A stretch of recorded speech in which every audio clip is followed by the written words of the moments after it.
Hey guys, अस्सलाम वालेकुम। आज हम डिस्कस करने वाले हैं पास्ट पेपर्स को। ये मेरे पास जो पास्ट पेपर्स हैं ये हम डिस्कस करेंगे। अभी जो करेंगे वो हम 2000 से लेकर कोशिश करेंगे 2009 तक एटलीस्ट हम डिस्कस करें ही करें। ठीक है, अगर ज़्यादा हो गए या कम हो गए तो उसकी कोई गारंटी नहीं है, बट मेरी कोशिश होगी कम से कम 2019 तक हम इसमें 2009 तक हम इसमें डिस्कस करें ही करें। ठीक है, सो फिज़िक्स चैप्टर नंबर 2 से रिलेटेड फर्स्ट ऑफ ऑल हम एमसीक्यू डिस्कस करेंगे जो कि स्केलर एंड वेक्टर से रिलेटेड होंगे। सो क्या है कि जो हमारे पास चैप्टर नंबर 1 है वो इम्पॉर्टेंट इतना ज़्यादा नहीं है according to aptitude point of view से, और उसके बहुत कम एमसीक्यूज आए हुए होते हैं। सो इसलिए हम पहले चैप्टर नंबर 2 के डिस्कस कर रहे हैं, फिर अगर आप लोग कहोगे तो चैप्टर नंबर 1 पे भी डिस्कस कर लेंगे। सो यहाँ पर हमारे पास जो 2000 है, 2000 जो हमारे पास ईयर है, इसके अंदर हमारे पास चैप्टर नंबर 2 से कोई भी एमसीक्यूज़ नहीं आया था। ठीक है, 2000 से ही हमारे पास ये पास पेपर्स हैं और इसमें कोई भी हमारे पास एमसीक्यूज़ नहीं आया। सो चैप्टर नंबर 2001 में देख लेते हैं। सो ये जो आप लोग एमसीक्यूज़ देख रहे हैं कि resultant of the two forces, resultant find करना है हमने दो फोर्सेस का। उसमें से एक फ़ोर्स हमारी 30 न्यूटन की है, दूसरी फ़ोर्स हमारी 40 न्यूटन की है, और ये दोनों फोर्सेस क्या हैं, एक दूसरे के परपेंडिकुलर हैं। मतलब एक फ़ोर्स एक्स एक्सिस में है, एक दूसरी फ़ोर्स वाई एक्सिस में है, और दोनों के दरमियान में जो एंगल है वो 90 डिग्री का है। परपेंडिकुलर का मतलब क्या होता है, 90 डिग्री या फिर राइट एंगल, और इन सब की मीनिंग क्या होती है, सेम ही होती है। ठीक है, सो हमने क्या करना है, रिजल्टेंट फाइंड करना है। सो जब मैंने आप लोगों को ये चैप्टर्स पढ़ाए थे तब आप लोगों से मैंने कहा था कि हमारे पास क्या होता है, जो रिजल्टेंट फाइंड करने का वो एक फॉर्मूला होता है कि मैंने आपसे कहा था कि जो भी एक्स एक्सिस में जो चीज़ होगी उसका भी स्क्वायर लेंगे, जो वाई एक्सिस में होगी उसका भी स्क्वायर लेंगे, और अगर जेड एक्सिस में हमारे पास तीसरी फोर्स भी दी हुई होती तो उसका भी स्क्वायर ले लिया जाता है। तो सिंपली हमारे पास इसका फॉर्मूला होता है, तो आप लोग सिंपली ऐसे कह सकते हैं कि जो हम बचपन से फॉर्मूला पढ़ते हुए आ रहे हैं कि रिजल्टेंट अगर हमें फाइंड करना है तो एक सिंपल रेडिकल ले लेना है हमने। ठीक है, जो फर्स्ट वैल्यू होगी, मतलब उसको अगर हम ए सपोज करें तो हमने ए का स्क्वायर लेना है, बी सपोज करें दूसरी वैल्यू को तो हमने बी का स्क्वायर लेना है प्लस 2ab। ठीक है, ये फॉर एग्जांपल हमारे पास फॉर्मूला है, और यहाँ पर हमारे पास जो एंगल होता है वो हम लेते हैं। ठीक है, जितना भी हमारे पास एंगल होता है। तो यहाँ पे हम क्रॉस प्रोडक्ट की बात कर रहे हैं, सॉरी स्केलर प्रोडक्ट की बात कर रहे हैं, तो हमारे पास यहाँ पे जो साइन होती है वो कॉस होती है। सही है, सो अब ए स्क्वायर मतलब ए हमारे पास जो फर्स्ट फोर्स है वो हमारे पास क्या है, 30 स्क्वायर आ जाएगा। बी स्क्वायर मतलब हमारे पास क्या है, 40 स्क्वायर हो जाएगा। अब हमारे पास कॉस कितना दिया हुआ है, 90 दिया हुआ है, एंगल परपेंडिकुलर यहाँ पे लिखा है, मतलब हमारे पास जो एंगल है वो कितना है, 90 डिग्री है। कॉस 90 हमारे पास जो होता है वो हमारे पास बराबर होता है किसके, ज़ीरो के होता है। ठीक है, कॉस 90 बराबर हो जाएगा ज़ीरो के। यहाँ पर 2 है, 2 को अगर मैं 30 से मल्टीप्लाई करके 40 से मल्टीप्लाई करके अगर ज़ीरो से मल्टीप्लाई करूँगी तो ये पूरी वैल्यू ज़ीरो हो जाएगी। तो मैं कह सकती हूँ कि ये सारी की सारी जो वैल्यू है ये हमारे पास बराबर है किसके, ज़ीरो के।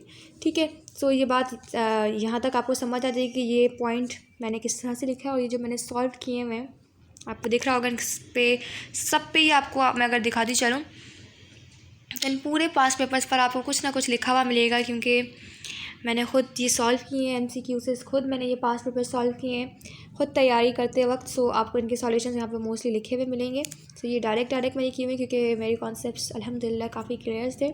सो मैंने यहाँ पे डायरेक्ट किया हुआ है। तो यहाँ पे आपको मैंने समझाने के लिए लिख दिया है।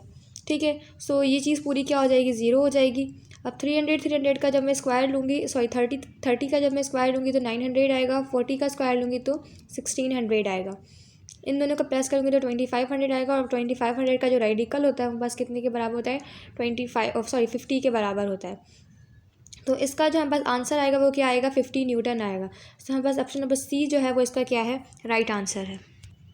अब सेम ईयर में मतलब कि 2001 के अंदर ही हमारे पास एक और एमसीक्यू चैप्टर नंबर 2 से रिलेटेड आया है।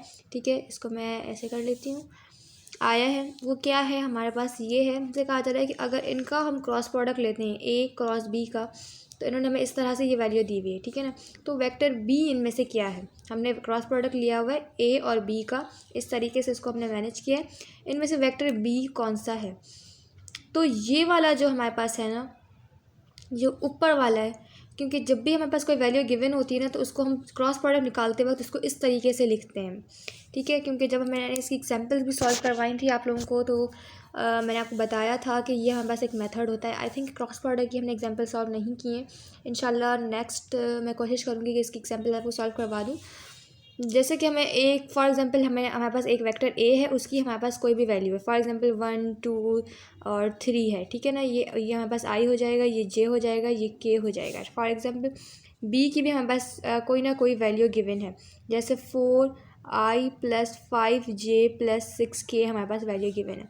तो जब हम इसका क्रॉस प्रोडक्ट ले रहे होंगे ना, तो हम सिर्फ ऊपर लिखेंगे आई जे के। ये जो 1 2 और 3 है ना, 1 तो वो हम इस तरीके से लिखेंगे, और इसकी जो वैल्यूज़ हैं जैसे 4 5 और 6, तो वो हम इस तरीके से लिखेंगे। और अब इनको हम सॉल्व करेंगे। सॉरी, ये लाइन थोड़ी इस तरीके से आनी चाहिए थी। सो ये सेम वैल्यू यहाँ आ गई। तो यहाँ पे मैंने जो फर्स्ट वाली जो ए की जो वैल्यू थी वो यहाँ लिखी, बी की यहाँ लिखी। तो इसमें से जो नीचे वाली वैल्यू है ये हमारे पास वेक्टर नंबर बी की है, ठीक है। तो मतलब 1 5 और 2, मतलब आई के साथ 1 होना चाहिए, मतलब 1 को हम लिखते भी नहीं हैं, ना लिखें या लिखें बराबर होती है बात, तो हम ये कह सकते हैं कि ये वाली वैल्यू है। जे के साथ 5 होना चाहिए और 4 के साथ 2 होना, और सॉरी के साथ 2 होना चाहिए। सो ये वाली जो हमारे पास वैल्यू है ये वेक्टर बी को शो कर रहा है। तो इसका जो राइट आंसर है वो हमारे पास क्या है, बी है। 2002 में हमारे पास जो MCQs नंबर 1 है ये हमारे पास क्या है, स्केलर वेक्टर से रिलेटेड है। सो ये MCQs हमारे पास क्या है, आया हुआ है पास्ट पेपर्स के अंदर। So which of the following quantities are vector, इनमें से कौन सी क्वांटिटीज़ जो हैं वो वेक्टर हैं, तो टाइम एंड मास, ठीक है। हमसे पूछा जा रहा है कि क्या ये दोनों वेक्टर हैं। सो नहीं, ऐसा नहीं है। फोर्स और डिस्प्लेसमेंट, जी हाँ, ये दोनों वेक्टर हैं, और ये हम डिस्कस भी कर चुके हैं कि displacement is a vector quantity, force is a vector quantity. और लेंथ और वेट ये भी हमारे पास वेक्टर क्वांटिटीज़ नहीं है। और टेम्परेचर एंड डेंसिटी, इनमें से कुछ ऐसे हैं जिसमें दोनों ही वेक्टर क्वांटिटीज़ नहीं है, और कुछ ऐसे हैं जिनमें एक वेक्टर क्वांटिटी और एक स्केलर यहाँ पे गिवन है। So except option number B जिसमें फोर्स एंड डिस्प्लेसमेंट है, हमारे पास सारे ऑप्शन गलत हैं। सो फोर्स और डिस्प्लेसमेंट दोनों ही हमारे पास क्या है, वेक्टर क्वांटिटीज़ हैं, और इसको हम बहुत अच्छे से डिस्कस कर चुके हैं, क्योंकि फोर्स और डिस्प्लेसमेंट का टॉपिक हम काफ़ी दफ़ा काफ़ी टॉपिक्स पर डिस्कस कर चुके हैं। इन टॉपिक्स के ऊपर हमने बहुत डिस्कशन की हुई है। सो इसका जो राइट ऑप्शन है वो क्या है, बी है। अब हमारे पास जो MCQs है वो क्या है, हमारे पास MCQs नंबर 66 है। ये हमारे पास 2003 में आया हुआ है, और इसमें हमसे कहा जा रहा है कि दो वेक्टर्स हैं वो लाई कर रहे हैं, एक एक्स प्लेन पर है और दूसरा वाई प्लेन पर है, इनका रिजल्टेंट क्या होगा। सो हमें मालूम है कि ये वाली जो एक्सिस होती है ये क्या होती है, ये एक्स एक्सिस होती है, और ये जो एक्सिस होती है ये वाई एक्सिस होती है। सो एक वेक्टर है वो एक्स एक्सिस पर है, दूसरा वेक्टर है वो वाई एक्सिस पर है। तो हम कह सकते हैं कि दो वेक्टर्स हैं जो कि एक्स वाई प्लेन पर लाई कर रहे हैं, इनका रिजल्टेंट पूछा जा रहा है। रिजल्टेंट कैसे लेते हैं हम, कि पहला वाला जो वेक्टर होता है उसके साथ उसके हेड के साथ उसकी टेल होती है, और जो दूसरा वाला जो वेक्टर होता है, नहीं, बल्कि ये जो हमारे पास MCQs है ये हमारे पास MCQs रॉन्ग है। इसका जो राइट आंसर है वो हमारे पास सी होना चाहिए, और इसका जो रिजल्टेंट नहीं, बल्कि यहाँ पे हमसे पूछा जाना चाहिए कि हमारे पास सॉरी, रिजल्टेंट ठीक है, लेकिन इसका जो आंसर है वो इसका होना चाहिए जेड एक्सेस होना चाहिए। क्यों जेड एक्सेस होना चाहिए, कि अगर एक चीज़ हमारी एक्स एक्सेस में है, दूसरी चीज़ वाई एक्सेस में है, तो इसका रिजल्टेंट जो होगा वो जेड एक्सेस में लाई करेगा। सो इसलिए इसका क्वेश्चन होना चाहिए तो इसका क्रॉस प्रोडक्ट क्या होगा, मतलब अगर दो वेक्टर्स हैं वो एक्स वाई प्लेन में लाई कर रहे हैं तो इसका क्रॉस प्रोडक्ट क्या होगा। इसका क्वेश्चन कुछ इस तरीके से होना चाहिए, और इसका जो राइट आंसर हो जाएगा वो जेड एक्सेस हो जाएगा। सो ये प्रिंटिंग में आई थिंक कुछ मिस्टेक है। सो आपने याद रखना है कि दो वेक्टर्स हैं वो एक एक्स वाई प्लेन में लाई कर रहे हैं, इसका क्रॉस प्रोडक्ट हमसे पूछा जा रहा है, तो हमारा जो आंसर होगा वो जेड एक्सेस होगा। क्योंकि जो क्रॉस प्रोडक्ट में हमारे पास जो क्रॉस प्रोडक्ट जब भी हम लेते हैं और दो वेक्टर्स हमें गिवन होते हैं तो उसका परपेंडिकुलर ही हमारे पास जो होता है रिजल्टेंट, या फिर हम कह सकते हैं कि क्रॉस प्रोडक्ट हो रहा होता है। सो जेड एक्सेस हमारे पास क्या आ जाएगा, इसका आंसर आ जाएगा। यहाँ पर हमें एक MCQs गिवन है जो कि 2004 में आए हैं। इसमें हमसे पूछा जाए कि which vector can displace to itself, वो कौन सा वेक्टर है जिसको हम डिस्प्लेस कर सकते हैं, जो डिस्प्लेस कर सकता है ख़ुद को। तो हमारे पास फ्री वेक्टर होता है, और ये हमारे पास क्या है, बुक की लाइन है, ये डेफिनेशन है, आपको मुझे सबको पता है कि फ्री वेक्टर वो वेक्टर होता है जो डिस्प्लेस हो सकता है इटसेल्फ, खुद मतलब खुद ही मतलब डिस्प्लेस हो सकता है। सो हमारे पास इसका जो आंसर है वो ऑप्शन नंबर ए है, जो क्या है, फ्री वेक्टर है, और ये हमारे पास बुक की लाइन है, तो आप बुक खोल कर भी देख सकते हैं। MCQ number 27, when two vectors are in a plane, जब दो वेक्टर्स क्या होंगे, एक प्लेन में होंगे, तो इसका क्रॉस प्रोडक्ट या मतलब कि वेक्टर प्रोडक्ट जिसे क्रॉस प्रोडक्ट भी कहा जाता है वो क्या होगा। तो मैंने आपको जैसे पहले वाले MCQ में भी कहा, जिसमें मैंने आपसे कहा कि मिस्टेक है, तो हमारे पास जो परपेंडिकुलर होता है, जो हमारे पास जो वेक्टर प्रोडक्ट या फिर क्रॉस प्रोडक्ट बनता है दो वेक्टर्स का, वो हमेशा परपेंडिकुलर बनता है। तो वहाँ पे एक्सेस दी हुई थी, अगर एक चीज़ एक्स प्लेन में थी, दूसरी चीज़ वाई प्लेन में थी, तो उसका मैंने आपसे कहा कि उसका जो वेक्टर प्रोडक्ट होगा वो जेड एक्सेस में होगा, ठीक है। सो इसी तरह से यहाँ पर हमें कहा जाए कि दो वेक्टर्स हैं किसी प्लेन के अंदर, इसका क्रॉस प्रोडक्ट या फिर वेक्टर प्रोडक्ट, क्योंकि दोनों एक ही चीज़ के नाम है, वो क्या होगा इसके परपेंडिकुलर होगा, ठीक है। तो इसका जो राइट ऑप्शन है वो क्या है, 27 का राइट ऑप्शन है B. So vector addition follows 2005 के अंदर हमारे पास जो MCQs आया हुआ है चैप्टर 2 से रिलेटेड, वो है MCQs नंबर 25, जिसमें हमसे कहा जा रहा है कि वेक्टर एडिशन फॉलो करता है कौन कौन से लॉज को। तो वेक्टर एडिशन इन सारे लॉज को फॉलो करता है, commutative, associative and distributed, all laws are followed by vector addition. So book में भी लिखा हुआ है और आई होप आप लोगों को ये आ रहा होगा और आप लोग कह रहे होंगे मिस कितने बच्चों वाले क्वेश्चन हमसे पूछ रहे हैं। सो कुछ MCQs हैं, लेकिन फिर भी ये थोड़ा ट्रिकी चैप्टर है, इसलिए मैंने सोचा कि इसके पास पेपर डिस्कस कर लेते हैं। इंशाल्लाह सबके ही डिस्कस करेंगे। सो फर्स्ट से थोड़ा बेहतर ये था, इसलिए मैंने सोचा कि पहले इसके कर लेते हैं। सो इसका जो राइट ऑप्शन है हमारे पास क्या है, D. Vector addition follows commutative law, associative law, distributive law, means all of these is the right option. 2006 के अंदर हमारे पास इसके 5 अदद जो है वो MCQs आए थे इस चैप्टर से रिलेटेड। मतलब 2006 में टेस्ट बनाने वालों को आप लोगों का जो ये चैप्टर नंबर 2 है वो बहुत पसंद आ गया था, इसीलिए उन्होंने उठा के 5 MCQs ही दे दिए थे। सो पूछा जा रहा है कि वेक्टर्स ऑफ सेम लेंथ, दो वेक्टर्स हैं उनकी लेंथ सेम है, how they must be having angle, so we get resultant twice of either। तो आपने एक बात याद रखनी है कि जब दो वेक्टर्स हमारे पास क्या हों, इक्वल हों, ठीक है, और उसके रिजल्टेंट में हमारे पास जो वेक्टर आ रहा है वो ट्वाइस हो, वो डबल हो, तो हमारे पास एंगल हमेशा 0 डिग्री होता है, ठीक है। सो ये बात आपने क्या करनी है, याद रखनी है। ऐसी 3 कंडीशंस होती हैं, ठीक है, वो मैं आपको अकॉर्डिंग टू द MCQ समझाती रहूँगी कि जिस तरह से वो MCQ आएंगे। तो सो ये बात आपने याद रखनी है कि जब भी दो वेक्टर्स इक्वल हों और उसका जो रिजल्टेंट आ रहा हो वो डबल हो इन दोनों के मुकाबले में, ठीक है, तो हमारे पास जो एंगल होता है वो कितना होता है, 0 डिग्री होता है। सो इसका जो हमारे पास राइट ऑप्शन है वो क्या है, बी है। MCQs नंबर 22 जो कि हमारे पास क्या है, चैप्टर नंबर 2 से रिलेटेड है, वो क्या है कि अगर A.B बराबर है 0 के, तो इससे हमें क्या पता चल रहा है, तो हमने इससे ये पता चल रहा है कि either of the two vector is a null vector, या तो इनमें से कोई ना कोई एक खाली वेक्टर है तभी हमारे पास ये वैल्यू 0 आ रही है, या तो ये दोनों नल हैं तो भी वैल्यू 0 आ सकती है, या अगर ये दोनों परपेंडिकुलर हैं एक दूसरे के, क्योंकि cos 90 बराबर होता है 0 के, तो भी ये क्या है, हमारे पास परपेंडिकुलर होने की वजह से भी इनका रिजल्ट 0 आ सकता है। तो इन तीनों में से कोई सी भी कंडीशन पॉसिबल है कि हमारे पास जो है A.B जो है वो बराबर हो जाए 0 के, ठीक है। यहाँ पे कुछ मिसप्रिंटिंग हो जाती है, सो यहाँ पे डॉट नहीं लगा हुआ, सो आपने याद रखना है कि यहाँ पर है, ठीक है, मैं लगा देती हूँ। या तो सो अगर A.B बराबर है 0 के, तो या तो इन दोनों में से कोई भी एक वेक्टर 0 हो सकता है तभी इसका आंसर 0 आएगा, या दोनों 0 हो सकते हैं तभी इसका आंसर 0 आएगा, या ये दोनों एक दूसरे के परपेंडिकुलर होंगे तभी इनका आंसर 0 आ सकता है। सो ये तीनों ही कंडीशन पॉसिबल है। तो इसका जो राइट ऑप्शन है हमारे पास 22 का, वो क्या है, वो है डी।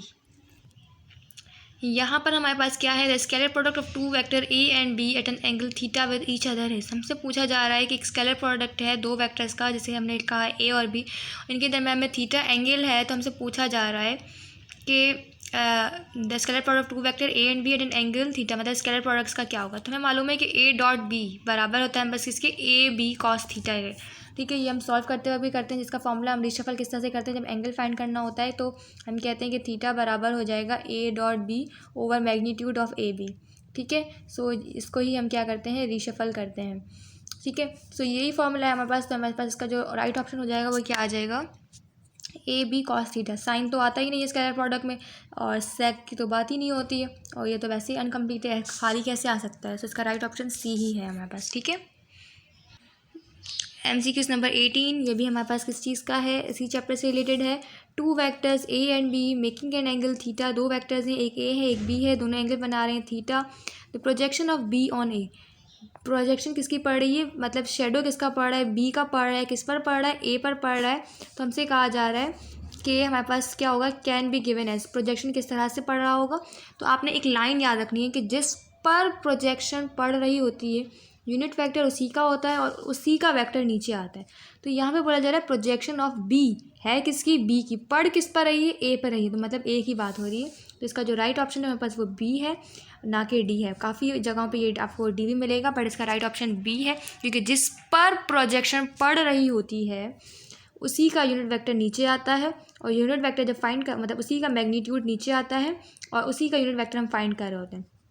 ठीक है, सो फाइंड करने वाली बात तो यहाँ पे लिखी हुई नहीं है, यहाँ पे पर ब्रैकेट नहीं आएगी, यहाँ पर ब्रैकेट नहीं आएगी। ठीक है, यहाँ पे थोड़ी सी मिस्टेक्स हैं, क्योंकि ये जो हमारे पास दाव ग्रेड्स की 5 पेपर्स की बुक्स है इसमें प्रिंटिंग मिस्टेक्स बहुत ज़्यादा हैं, सो ये आपने इग्नोर करनी है। ठीक है, इसका राइट ऑप्शन हमारे पास क्या है, वो बी है।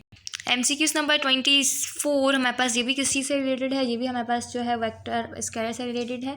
वेक्टर स्केलर चैप्टर नंबर 2 से रिलेटेड है। हमसे पूछा जा रहा है क्रॉस प्रोडक्ट क्या होगा अगर हम ए को ए के साथ ही क्रॉस करवाएं। तो हमें मालूम है कि जब भी क्रॉस प्रोडक्ट हम ए को ए से ही मल्टीप्लाई करवाएं, मतलब दोनों एक ही साथ होंगे, एक ही प्लेन पर होंगे, ठीक है ना, तभी तो ये दोनों एक ही मतलब ए को ए से मल्टीप्लाई कर रहे हैं, मतलब वो दोनों एक ही एक्सिस में होंगे, और अगर एक एक्सिस में होंगे तो इनके दरम्यान में जो एंगल होगा वो ज़ीरो होगा। अगर एंगल ज़ीरो होगा तो क्रॉस प्रोडक्ट में हम साइन लेते हैं और साइन 0 डिग्री बराबर होता है हमारे पास 0 के, तो हमारे पास जो आंसर आ जाएगा वो क्या आ जाएगा, 0 आ जाएगा। 2007 के अंदर हमारे पास जो क्वेश्चन है वो क्या है कि ए बराबर है बी के। तो ये हमारे पास बहुत ही इजी है कि ये कम्यूटेटिव प्रॉपर्टी है मल्टीप्लिकेशन की, और ये हमारे पास एग्जैक्ट बुक लाइन है। सो आप लोग बुक से भी ये चेक कर सकते हैं, और आई नो आप लोगों को ये MCQ आ रहा होगा कि ए अगर बराबर है बी के, तो ये शो कर रहा है कि ये कम्यूटेटिव प्रॉपर्टी है मल्टीप्लिकेशन की। तो इसका जो हमारे पास राइट ऑप्शन है वो क्या है, बी। MCQs नंबर 8 जो कि 2008 का है, और इसमें भी एक ही MCQs आया हुआ है जैसे कि 2007 में एक MCQs था। सो यहाँ पर क्या कहा जा रहा है कि A.B बराबर है 0 के, तो इन दोनों के दरम्यान में एंगल क्या होगा। तो जैसा कि मैंने आपको पहले भी MCQs की तरह का एक MCQs करवाया था, या तो ये 0 होगा या तो ये 0 होगा, लेकिन हमसे एंगल पूछा जा रहा है। तो अगर ये भी 0 नहीं है, ये भी 0 नहीं है, दोनों 0 नहीं है, तो हमारे पास ये 0 कैसे आया कि इनके दरम्यान में लाजमी एंगल जो होगा वो 90 डिग्री होगा, और cos 90 जो हमारे पास बराबर होता है वो किसके होता है, 0 के होता है। तो इसका जो राइट ऑप्शन है वो क्या है, सी है। MCQ number 30, a vector such as the velocity of a body undergoing uniform translational motion which can be displaced parallel to itself and applied to any point is known as free vector। इसका हमारे पास जो right option है वो B है, और ये exact हमारे पास book line है कंप्लीट फ्री वेक्टर की जो डेफिनेशन बुक में लिखी हुई है एग्जैक्ट वो यही है कि कोई ऐसा वेक्टर सच एज जिसकी वेलोसिटी कैसे हो, यूनिफॉर्म ट्रांसलेशन मोशन कवर कर रही हो, और उसको हम डिस्प्लेस कर सकें पैरेलल टू इटसेल्फ, और वो किसी भी पॉइंट पर अप्लाई की जाए तो वो क्या होता है, फ्री वेक्टर होता है। और इसका जो राइट ऑप्शन है हमारे पास 30 का वो क्या है, बी है। ये 2009 के पास पेपर्स अभी हम डिस्कस कर रहे हैं, ठीक है, NTS के पास पेपर्स हैं 2009 के, वो हम डिस्कस कर रहे हैं। और 30 जो हमारे पास MCQs है जो कि चैप्टर नंबर 2 वेक्टर स्केलर से रिलेटेड है, ये क्या है, इसका राइट ऑप्शन है B, free vector. 15 MCQs number है, इसमें हमसे पूछा जा रहा है कि find the unit vector parallel to the vector B. Unit vector find करना है हमने। यूनिट वेक्टर क्या होता है, किसी भी वेक्टर को उसके मैग्नीट्यूड के साथ डिवाइड कर दिया जाए तो हमारे पास क्या आ जाता है, यूनिट वेक्टर आ जाता है। सो वैल्यू दी हुई है, सिंपली हमने मैग्नीट्यूड फाइंड करना है। ये वैल्यू यहाँ लिखी, ये फॉर्मूला हमने अप्लाई किया कि किसी वेक्टर को उसके मैग्नीट्यूड के साथ डिवाइड कर लिया जाए तो यूनिट वेक्टर आ जाता है। ये वैल्यू सिंपल यहाँ लिखी। मैग्नीट्यूड कैसे फाइंड करते हैं, इनका ब्रैकेट में रख के इनका होल स्क्वायर लेंगे। तो 6 का स्क्वायर लिया तो 36 आया, 12 का लिया तो 144 आया, 4 का लिया तो 16 आया। अब इन सबको प्लस कर दिया हमने तो ये वैल्यू आ गई। इसका रेडिकल लिया तो 14 आया, ऊपर वैल्यू सेम रही, ठीक है। अब ये 14 इसके साथ भी आएगा, इसके साथ भी आएगा, इसके साथ भी आएगा, मतलब इसके साथ भी, इसके साथ भी, इसके साथ भी। ऊपर वैल्यू तो हमारे पास क्या रहेंगी, वो सेम रहेंगी। और इसका अब देख लेते हैं ये वाला ऑप्शन हमारे पास किस में है, तो नीचे 14 होना चाहिए, तो नीचे 14 सब में है। फर्स्ट वाले में 6i होना चाहिए, सो 6 तो इसमें और इसमें है, तो मतलब a और e कट हो गया। सेकंड में 12 होना चाहिए, तो ये कट हो गया, मतलब b या d में से हमारा कोई आंसर है। लास्ट में 4 होना चाहिए, तो ये 9 नहीं होना चाहिए, तो ये वाला ऑप्शन हमारे पास क्या आ जाएगा, राइट ऑप्शन आ जाएगा, ठीक है। सो हमारे पास इसका जो राइट ऑप्शन है वो क्या है, 15 है। यूनिट वेक्टर कैसे फाइंड करते हैं, इसका न्यूमेरिकल भी हम ऑलरेडी डिस्कस कर चुके हैं। सो अगर आपने वो वीडियोस नहीं देखी तो आप वो वीडियोस देख के अपने कॉन्सेप्ट क्लियर कर लें। यहाँ पे हम लोग MCQ से डिस्कस कर रहे हैं। सो जो लास्ट MCQs आज की वीडियो का हम जो डिस्कस कर रहे हैं वो क्या है, हमारे पास MCQs नंबर 37। ये भी 2009 से रिलेटेड ही है हमारे पास। नेक्स्ट वीडियो में हम 2010 से लेकर 2019 तक के MCQs को डिस्कस करेंगे, पास्ट पेपर्स को डिस्कस करेंगे जो कि NTS में पहले आ चुके हैं। सो हमारे पास क्या है कि a particle moving from position R1, एक पार्टिकल है वो मूव कर रहा है, उसकी पोजीशन क्या गिवन है, हमें R1 गिवन है जो कि ये है। फिर वो R2 पर आ जाता है तो उसकी पोजीशन ये हो जाती है। तो मैंने आपको पहले भी सिखाया कि जब भी हमें इस तरह का चेंज मालूम करना होता है पोजीशन वेक्टर फाइंड करते वक्त, मैंने आपको सिखाया था। तो हम क्या करते हैं, जब हम चेंज इन R फाइंड कर रहे होते हैं तो फाइनल में से हम इनिशियल माइनस करते हैं। तो फाइनल हमारे पास ये है R2 की वैल्यू ये है, ये यहाँ लिखी, उसमें से माइनस करना है हमने क्या, इनिशियल वाली वैल्यू को, 1 वाली वैल्यू को। इनकी जो प्लस माइनस की वैल्यूज़ हैं फर्स्ट वैल्यू में सेम रहती हैं, सेकंड वाली वैल्यू में हम सारी चेंज कर देते हैं। जहाँ प्लस होता है वहाँ माइनस कर लेते हैं यहाँ, ठीक है। सो हम वो वैल्यूज़ क्या कर लेते हैं, हम चेंज कर लेते हैं। जहाँ माइनस होता है वहाँ प्लस कर लेते हैं, जहाँ प्लस होता है वहाँ माइनस कर लेते हैं, ठीक है। यहाँ तक हो गया। अब हमने क्या करना है कि ये हमने क्या करेंगे, माइनस करेंगे हम 14 में से 13 माइनस करेंगे क्योंकि इसके साथ माइनस है तो 11 बचेगा। ये प्लस माइनस माइनस होगा, इसको माइनस करेंगे तो भी 11 बचेगा। ये प्लस प्लस प्लस है, इन दोनों को प्लस करेंगे तो 15 आ जाएगा। अब हमारे पास क्या आ गया, ये हमारे पास पोजीशन वेक्टर, या हम कह सकते हैं कि डिस्प्लेसमेंट या फिर चेंज इन पोजीशन हमारे पास आ गया है। तो ये हमारे पास यहाँ तक जो वैल्यू है ये आर की वैल्यू है। तो इन्होंने हमसे कहा है कि वर्क डन फाइंड करना है, ठीक है ना। तो वर्क डन हमारे पास बराबर होता है किसके, फोर्स इनटू डिस्प्लेसमेंट के। तो ये आर हम यहाँ पे ये फाइंड कर चुके हैं। आर कहें, एस कहें, या फिर इसको डिस्प्लेसमेंट कहें, या फिर इसको जब हाइट पे ले जाते हैं तो हम एच से डिनोट करते हैं, तो बात सबकी एक ही है। तो ये वैल्यू है। फोर्स हमारे पास क्या है, क्वेश्चन में गिवन है, तो ये फोर्स वाली वैल्यू यहाँ रख के हमने इन दोनों को क्या कर देना है, मल्टीप्लाई कर देना है। इसको यहाँ रख के इससे मल्टीप्लाई करो, या इसको यहाँ रख के इससे मल्टीप्लाई करो, बात सेम ही है। एफ को डी से मल्टीप्लाई करो या डी को एफ से, आंसर आपका सेम आएगा। 11 को 8 से मल्टीप्लाई करेंगे तो 88 आएगा, प्लस का प्लस। 11 को 2 से मल्टीप्लाई करेंगे 22 आएगा, प्लस का प्लस। और 15 को 6 से मल्टीप्लाई करेंगे तो 90 आएगा। इन सबको प्लस करेंगे तो हमारे पास क्या आ जाएगा, 200 आंसर आ जाएगा। यकीन नहीं आता तो प्लस करके देख लेते हैं। 88 को जब 22 प्लस करेंगे तो ये आता है 110, प्लस 90 करेंगे तो कितना आ जाएगा, 200 आंसर आ जाएगा। तो यूनिट्स में आंसर पूछा है तो हमारे पास आंसर हम किस में लिखेंगे, यूनिट में लिखेंगे। इसका जो राइट ऑप्शन है वहाँ बस क्या हो गया, ई हो गया। और ये हमने क्या किया है, लास्ट न्यूमेरिकल भी हमने या एमसीक्यूज भी हमने क्या कर लिया है, सॉल्व कर लिया है। सो आई होप आप लोगों को मेरी वीडियो पसंद आई होगी। अगर आप लोग चाहते हैं मैं ऐसी और भी वीडियोस बनाऊं तो प्लीज़ इस वीडियो को बहुत ज़्यादा सपोर्ट कीजिएगा। डिस्क्रिप्शन में आप लोगों के लिए कुछ इंपॉर्टेंट चीज़ें हैं, वो आप लोग ज़रूर पढ़ लीजिएगा। ग्रुप को ज्वाइन करना मत भूलिएगा, लिंक्स आपको सारी डिस्क्रिप्शन में गिवन है, चेक ज़रूर कर लीजिएगा। अपना ख्याल रखिएगा, दुआ में याद रखिएगा। अल्लाह हाफिज़।